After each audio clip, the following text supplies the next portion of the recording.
There are moments in life when words sound harmless, even tender, but hidden beneath their surface lies something corrosive. A sentence spoken lightly can disguise manipulation, emotional immaturity, or refusal to grow. And if a woman ignores these signs, she risks more than wasted time. She risks losing herself. Because every relationship we allow into our lives either nourishes our soul or slowly drains it, and the price of not paying attention is always heavier than we expect. Carl Jung once said that what we refuse to acknowledge in ourselves lurks in the shadows of our psyche, guiding us unconsciously and often destructively. Relationships are one of the most common places where these shadows reveal themselves. Not through grand betrayals at first, but through subtle words that erode trust, clarity, and self-worth. That is why recognizing the danger early is not an act of judgment. It is an act of survival, of self-respect, and of protecting the sacred peace you've worked so hard to build. Think of this. How many women, full of life, strength, and ambition, have found themselves shrinking in the presence of a man's words that seemed harmless in the beginning? It rarely starts with betrayal or cruelty. More often, it starts with a sentence, a phrase that feels small, but carries a poison inside it. Over time, that poison spreads, first to your confidence, then to your boundaries, and eventually to your very sense of who you are. So let us strip away the illusions and see the truth behind the words, not to condemn men, but to awaken women, to remind you that love without awareness is often a battlefield disguised as affection. Because when a man utters certain phrases, he reveals far more than his vocabulary. He reveals his mindset, his shadows, and his refusal or inability to evolve. And if you are not careful, his refusal will become your prison. One of the most common phrases you may hear is, "You have to accept me as I am." On the surface, it sounds noble, even vulnerable, a man asking to be loved for who he is. But beware. When this line is used as a shield for destructive behavior, it is not a declaration of authenticity. It is an escape hatch from responsibility. Jung taught us that authenticity does not mean staying trapped in our flaws. It means having the courage to confront our shadows and grow from them. When someone hides behind the excuse of, "This is just who I am," what he's really saying is, "I refuse to change. I refuse to evolve. And I expect you to pay the price for my stagnation." At first, you may try to rationalize it. Maybe you tell yourself it's honesty or that he just needs more time.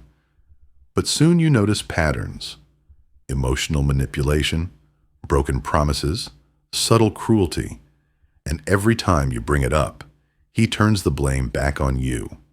He calls you demanding, controlling, or unaccepting. In reality, he is playing the victim to avoid growth. But here's the truth. Acceptance is not about tolerating what destroys you. To accept someone is to recognize both their light and their shadows. But true love cannot survive if one partner refuses to face himself. A relationship where only one person evolves is not a partnership. It is a slow drowning, where the weight of another's denial drags you under. Imagine rowing a boat with all your strength, while the other person sits back, refusing to pick up an oar. That is what loving a man who hides behind "accept me as I am" feels like. You move, you sweat, you sacrifice, but the journey goes nowhere because he has already decided to stay still. And the more you accept this excuse, the more you will be trapped in cycles of disappointment, excuses, and exhaustion. The Stoics believed that our environment shapes who we become, and they were right. A woman who surrounds herself with someone unwilling to grow will inevitably feel her own spirit constrained. That is why your first responsibility is not to save him, but to protect yourself. You cannot build a future with someone whose idea of authenticity is simply refusing to change. So when you hear those words, accept me as I am, don't be charmed by their depth. Look deeper. Is he asking for understanding, or is he demanding permission to stay stuck? Because if what he calls authenticity is just resistance to growth, you are not looking at honesty. You are looking at a dead end. And no matter how much you give, that dead end will not transform into a path. But this is only the beginning, because men who cling to this excuse often reveal their deeper shadows in the way they speak of the past. You may hear another phrase that should stop you in your tracks. All my exes were crazy. All my past relationships were toxic. At first it sounds like he is opening up, maybe even wounded by the past. But dig deeper, and you will see the danger. A man who has learned nothing from his history, who paints every woman as the villain and himself as the perpetual victim. Philosophy teaches us that wisdom begins with self-reflection. The Stoic Epictetus said it clearly. It is not events that disturb us, but our interpretations of them. Yet here is a man who refuses to interpret, refuses to reflect. He carries his failed relationships like trophies of his own innocence, never once considering that he, too, may have played a role. Jung called this projection the unconscious act of throwing our denied flaws onto others. And a man who declares that every ex was toxic is simply projecting his own unhealed wounds onto the women who came before you. The most dangerous part? That story will not end with them. One day, if you stay, you too will become part of his narrative. The woman he now calls different will eventually be remembered as just like the rest. Because men who cling to victimhood need villains. And when the past runs out, the present becomes their stage. Loving such a man is like building a house on sand. No matter how carefully you construct it, it will collapse because the foundation, his refusal to accept responsibility, is already broken. And as much as you may try to prove you are not like the others, that you are patient, loving, and understanding, the truth is, he does not want healing. He wants someone new to blame. A conscious woman, one who respects her worth, must ask the only question that matters.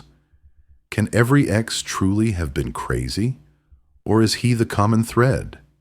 Because if a man never acknowledges his role in the storm will always follow him and swallow you with it. There is a subtle but powerful truth you must remember. A man who cannot take responsibility for his past will not magically develop accountability in the present. If he could not look in the mirror yesterday, he will not suddenly find the courage to do so with you today. And the tragic part is, many women confuse his stories of toxic exes with vulnerability, when in fact they are warnings. He is not opening his heart. He is rehearsing excuses. He is telling you, without realizing it, that he has learned nothing from his own history. And if you stay, you will become another chapter in the same unchanging story. Carl Jung once said, "Until you make the unconscious conscious, it will direct your life, and you will call it fate." A man who refuses to examine his own role in failed relationships is enslaved to the unconscious scripts he cannot face. And when you step into his life, you are stepping into those same scripts. You will find yourself pulled into dramas that repeat like cycles of the moon, each one disguised as something new, but always returning to the same center, his refusal to grow.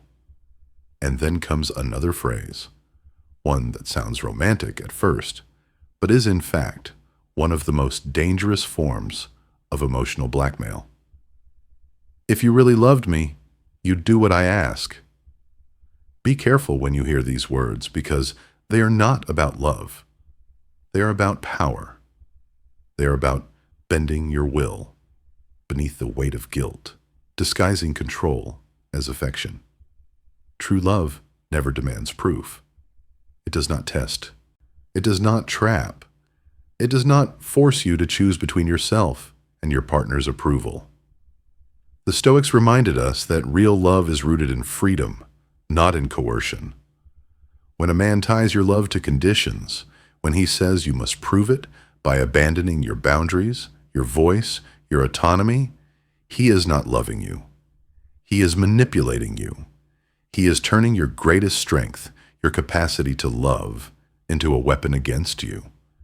At first you may give in, you may think, it's just this one thing.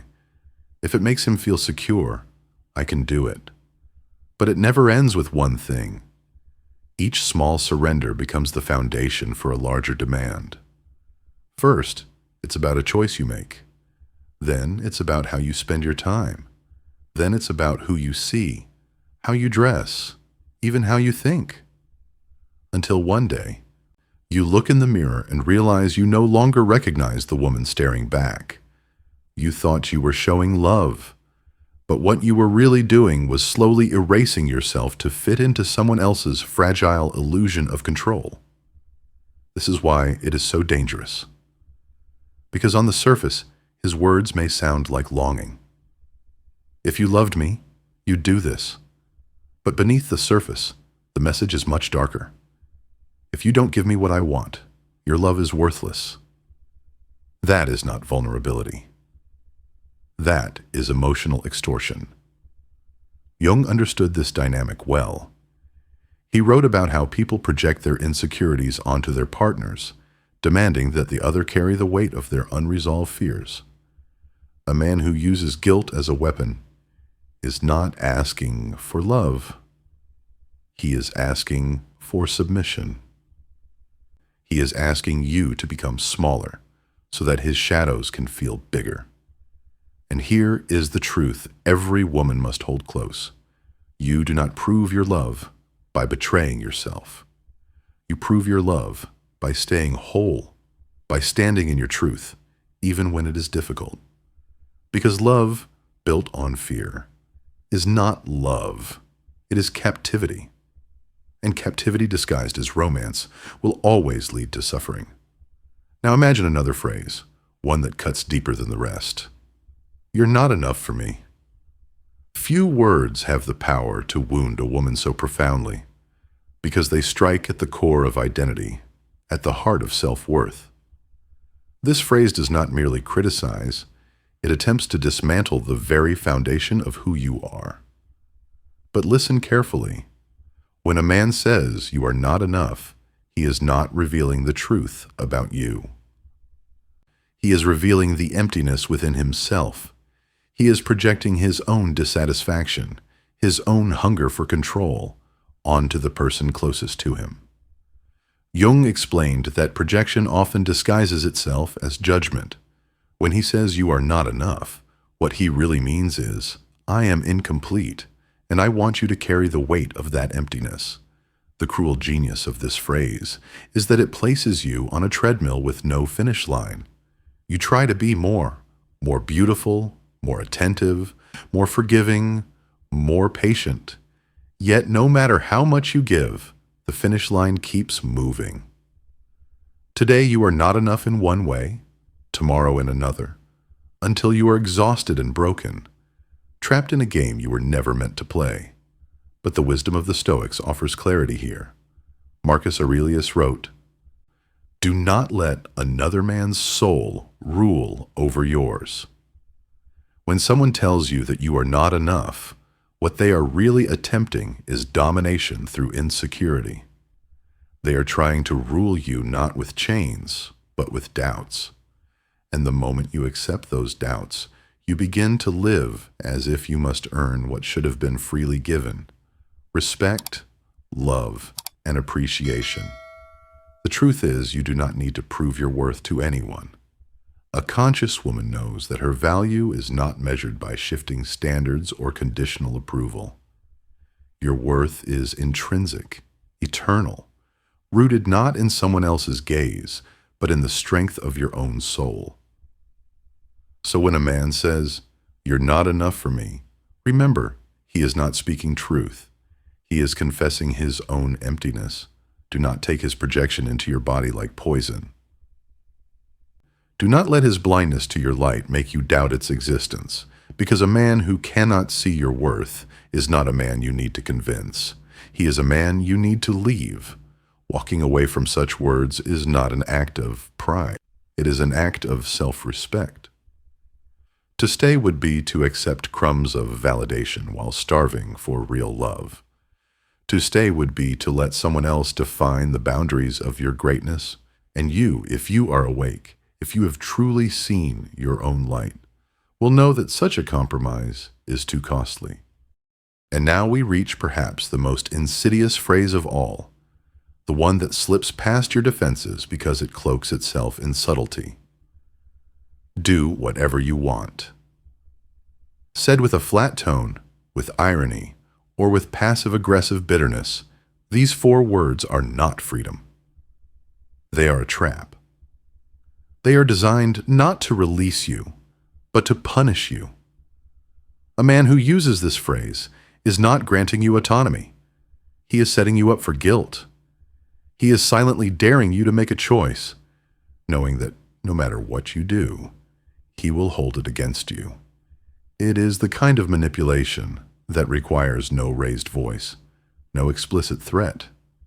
Instead, it works in the shadows, slowly conditioning you to question yourself, to tiptoe, to anticipate his moods until your own clarity is gone.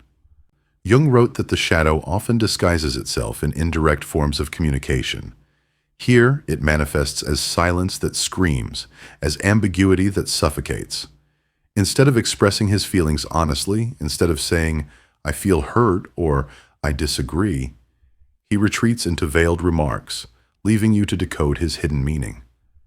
But you are not meant to be a translator of unspoken grudges. You are not meant to live in riddles. The Stoics, too, warned against this. Seneca once said, "Speak so that your words do not require interpretation." In healthy love, communication is direct, simple, and clear. When someone refuses to say what they mean, when they prefer to trap you in ambiguity, it is not communication. It is control. And living under that control is like walking through fog, never sure where you stand.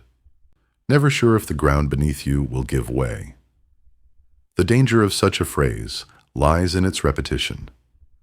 At first it may seem harmless, even dismissive, but over time you find yourself constantly second-guessing. Did I upset him? Is he angry? Am I supposed to do what I want, or is that a test? And little by little, your life becomes less about your choices, and more about avoiding his disappointment. That is not freedom. That is emotional servitude. A woman with emotional intelligence knows this game and refuses to play it. The only answer to "do whatever you want" is clarity. Either you ask directly for honesty, or you act without fear. Because if someone wants you trapped in their silent resentment, the strongest rebellion is to refuse the trap altogether. Live by your decisions, not by their unspoken rules. Imagine responding to such a phrase not with fear, but with calm certainty. You do what you believe is right, not to provoke, not to punish, but because you refuse to live under the tyranny of ambiguity. That single act breaks the cycle.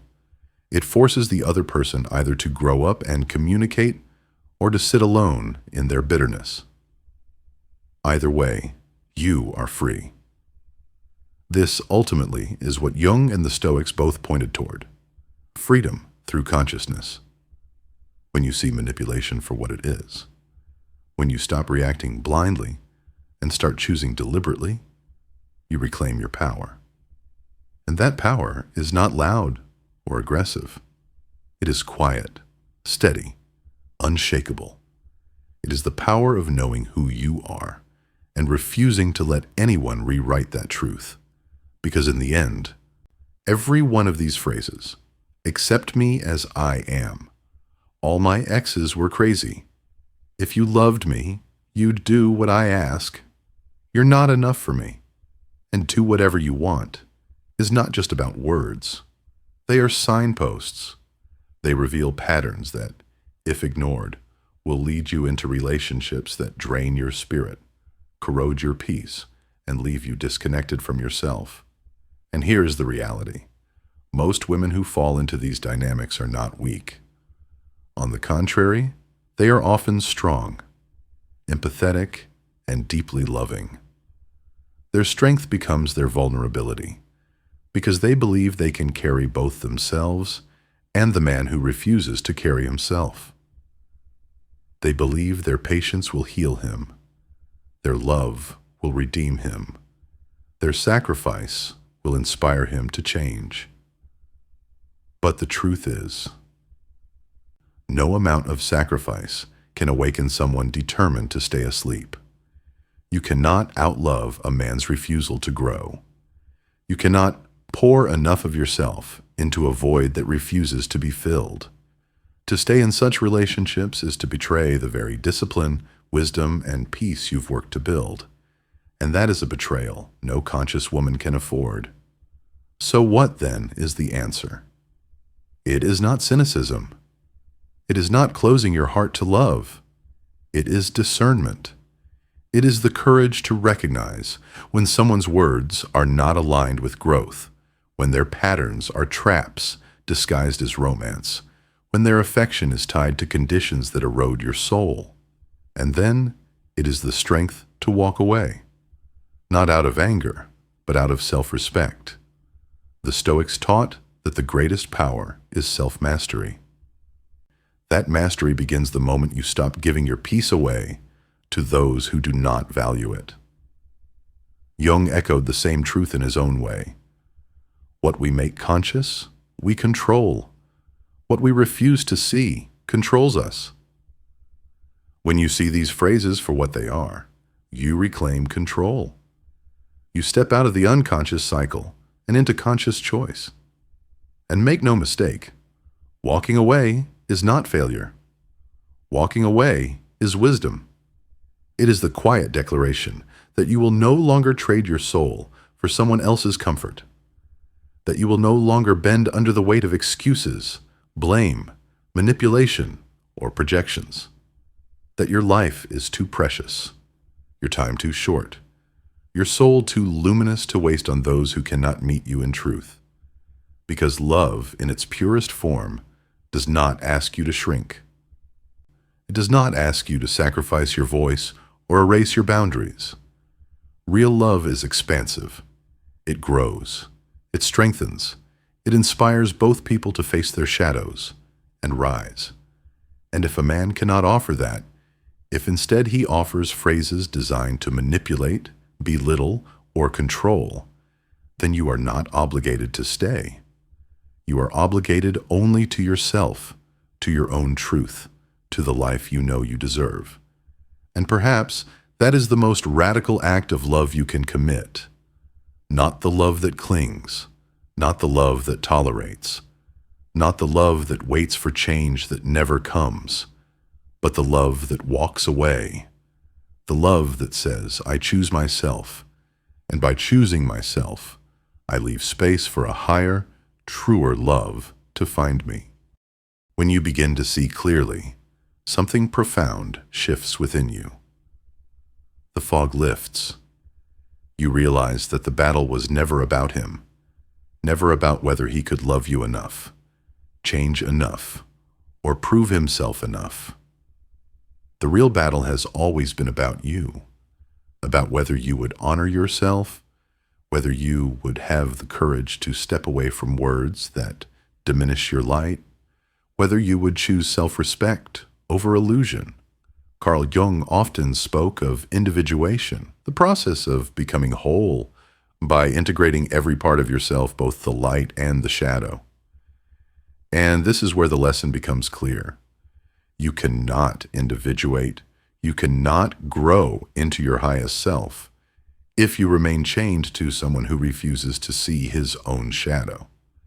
Because when he denies his darkness, He will force you to carry it for him. He will project it onto you, make you the villain in his story, the cause of his unhappiness, the target of his manipulations.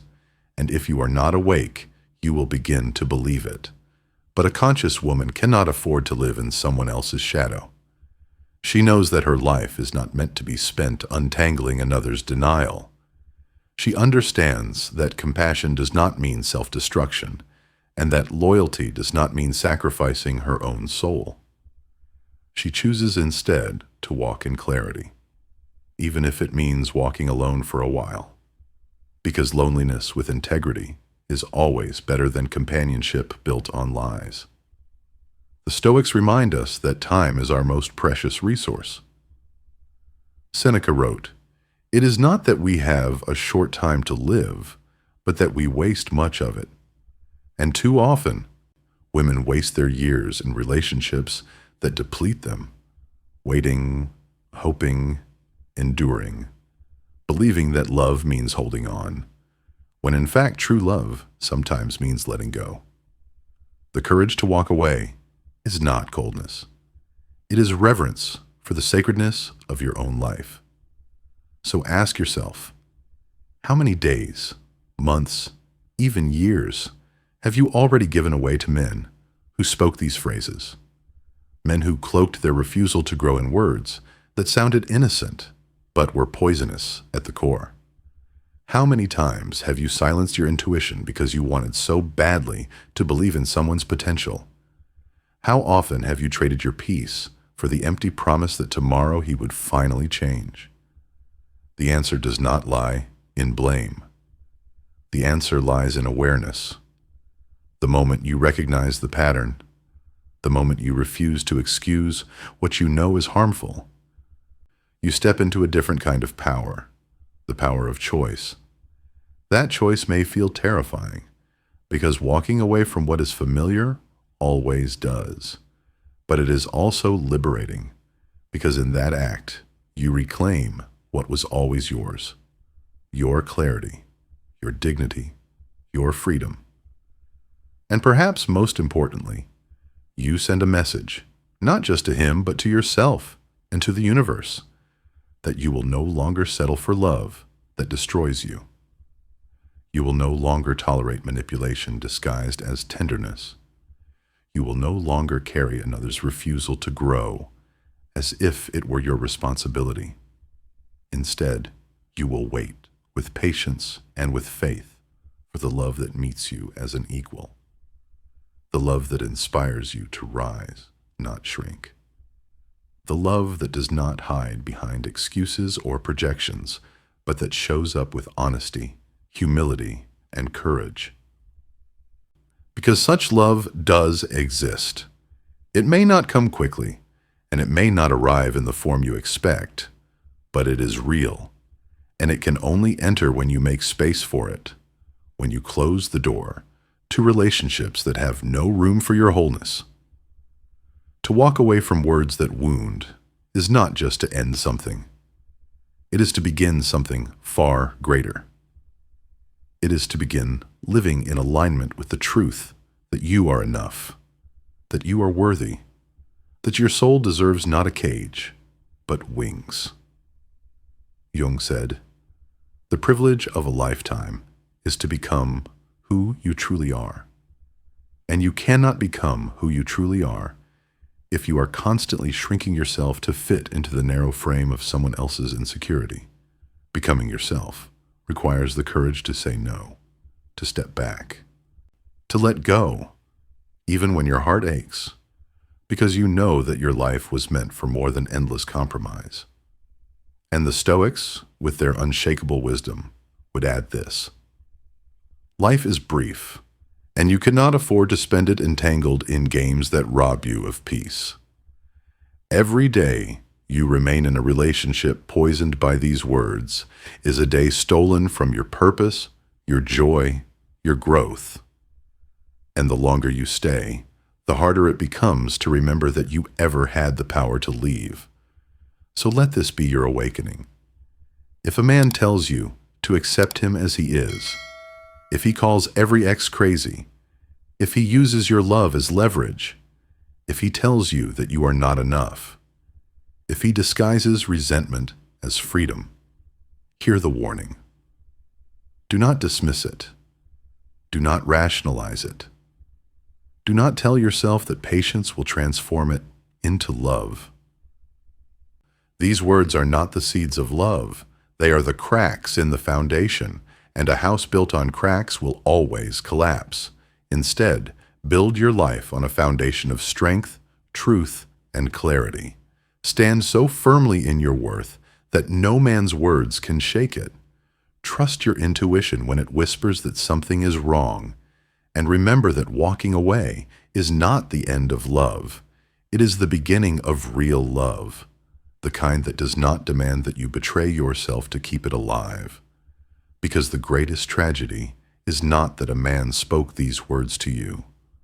The greatest tragedy would be if you believed them, and the greatest triumph is when you finally hear them for what they are. Not reflections of your value, but revelations of his shadows. And in that moment of clarity, you rise. You choose yourself. You walk away. And in doing so, you open the door to the life and the love you were always meant to have. So guard your soul, honor your worth, and never forget, your peace, your freedom, your truth, they are priceless. Protect them fiercely, and do not hesitate to walk away from anyone who threatens to take them from you. Because love is not meant to break you. Love is meant to build you.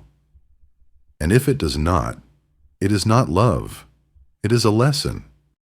There comes a moment when you must choose to stay chained to words that diminish you, or to walk away and reclaim the life you were always meant to live.